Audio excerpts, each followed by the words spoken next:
Assalamualaikum guys, welcome back. Nampaknya boleh tahan viral juga isu berkenaan dengan pendakwah dan juga usahawan terkenal dekat Malaysia iaitu Tuan Abid Liu bersama-sama dengan influencer TikTok terkenal daripada Indonesia, Mondi. Aku ada cover pasal isu ni semalam yang mana aku bagi pandangan peribadi aku pasal persoalan. Betul ke Mundi ni dia sebenarnya kaya disebabkan dia ada 1 juta pengikut dekat TikTok? Aku juga bagi pandangan aku yang mana aku tak tolak berkemungkinan yang video kita tengok tu hanyalah sekadar konten. Tapi aku cakap juga yang aku tak ada masalah dengan konten tu sebabnya pada aku ada kebaikan yang kita boleh korek daripada konten tu sendiri. Tapi bila tengok balik memang ramai sebenarnya followers Tuan Abid Liu ni yang masuk lepas tu duduk mengecam. Kalau tanya aku kategorikan makhluk-makhluk yang sokong tak tentu pasal ni sebagai pentaksub rabun.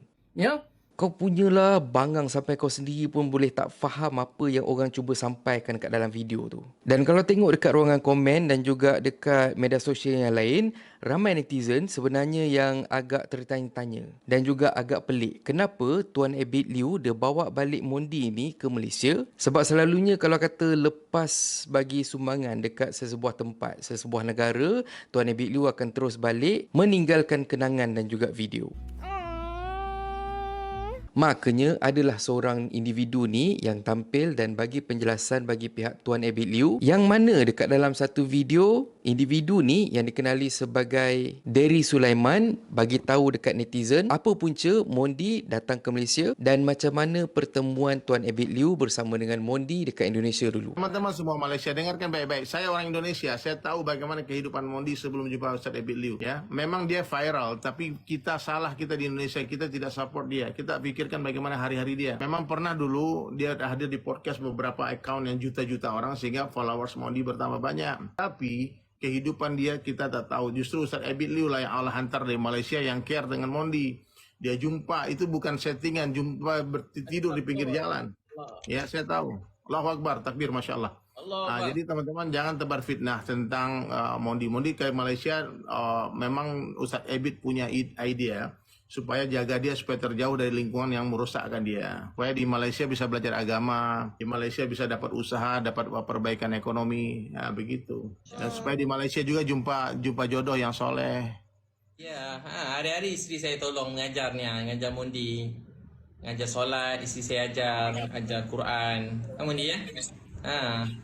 So mungkin ada yang kurang jelas ataupun kurang faham penjelasan daripada individu ni, makanya aku bacakan sikit untuk korang. Teman-teman di Malaysia, dengarkan baik-baik. Saya orang Indonesia, saya tahu bagaimana kehidupan Mondi. Sebelum berjumpa dengan Abid, ya, memang dia viral di Indonesia, tetapi mereka tidak support dia. Kita fikir bagaimana dia hari-hari. Justru Abid lah yang Allah hantar dari Malaysia yang mengambil berat tentang Mondi. Perjumpaan mereka di mana Mondi tidur di tepi jalan bukanlah dirancang seperti yang didakwa. Saya tahu. Allahu Akbar. Pertama sekali, aku setuju dengan pandangan daripada individu ni yang mana memang betul untuk bantu bagi peluang yang lebih cerah kepada insan macam Mundi ni untuk berubah ialah dengan cara bawa dia pergi duduk ataupun pergi berjumpa dengan circle baru. InsyaAllah kalau kata circle baru dia ni, circle yang positif, akan mudah untuk Mundi berubah menjadi insan yang lebih baik. Kedua, bila kata dia datang ke Malaysia, bagus juga sebabnya ada orang yang pantau dan ada orang yang tolong ajarkan dia asas pasal agama Islam dan insya-Allah semua benda ni boleh latih Mondi untuk jadi Muslim yang lebih baik. Jadi pada aku konten terbaru daripada Tuan Abid Liu ni memang sangat bagus. Manfaat dan kebaikan daripada apa yang dia buat ni aku ada bincang dekat video yang sebelum ni,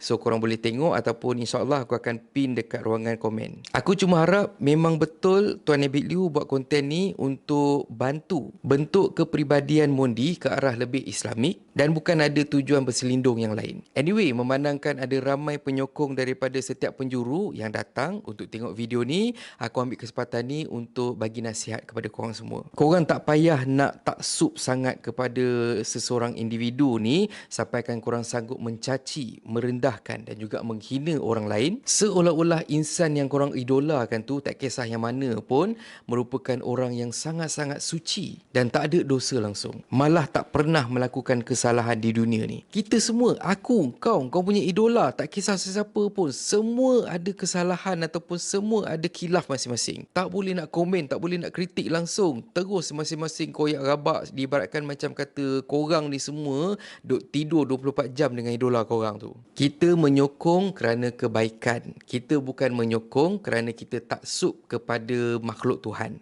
Kena ingat benda tu. Dan akhir kata pepantun, yang terkejut sebab dicuit, yang lebam sebab dibantai, yang disokong cuci duit, yang menyokong cuci lantai. Dan kalau korang suka konten ada dalam channel ni, please consider to subscribe. Okay, so thank you very much for watching and have a nice day. Assalamualaikum.